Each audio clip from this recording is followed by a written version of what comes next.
Hello दोस्तों, love for English literature में आपका स्वागत है। आज हम बात करेंगे कमला दास की poem my grandmother's house. दोस्तों, उस समय की बात है जब कमला दास बहुत छोटी थी और ये अपनी ग्रैंड मदर के घर पर ठहरी हुई थी।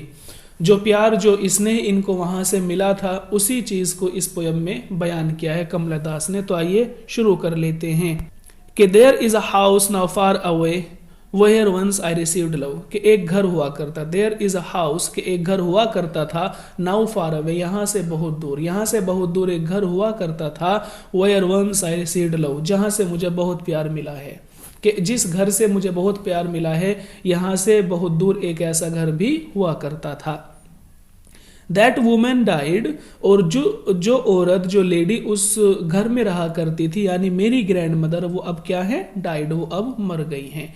कि मेरी ग्रैंड मदर तो अब मर चुकी हैं और उनके मरने की वजह से the house withdrew into silence, वो घर पूरी तरह से शांत हो गया है। कि मेरी ग्रैंड मदर की मौत के बाद में वो घर पूरी तरह से शांत हो गया है और वहां पर हर जगह खामोशी छाई हुई है। और हालत ये है उस घर की कि स्नेक्स मूव्ड अमंग बुक्स, कि जो मेरी ग्रैंड मदर की किताबें थी उन पर आज सांप रेंग रहे हैं।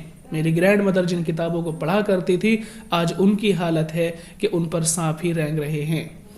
I was then too young to read, के उस समय मुझे याद तो है वो सब, लेकिन मैं इतनी बड़ी नहीं हुई थी मैं उन किताबों को पढ़ सकूं।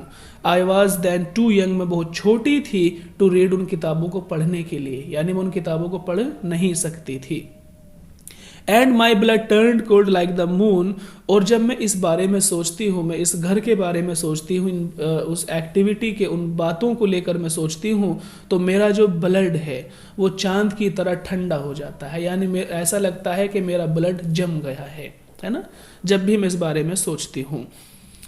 How often I think of going there, के कई बार मैंने वहां जाने के लिए सोचा है। I think of going there, के कई बार मैंने वहां जाने के लिए सोचा कि मैं वहां जाऊं।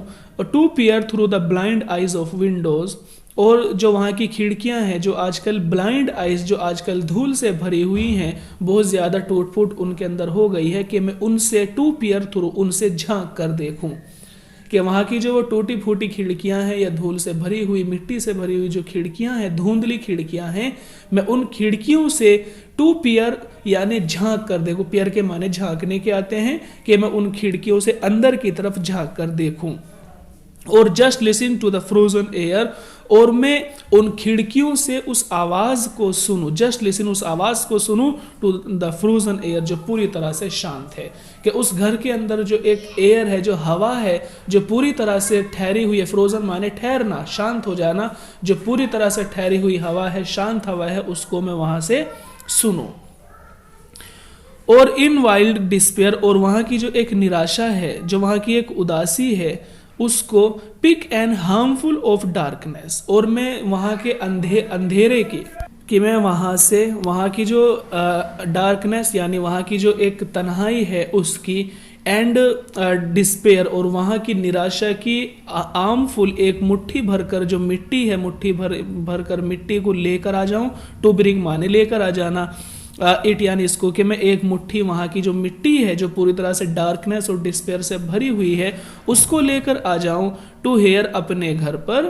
To lie behind my bedroom door, और उसको अपने बेडरूम का जो दरवाज़ा है, बेडरूम डोर, बेडरूम के दरवाजे के बिहाइंड माने पीछे, लाई माने रखना।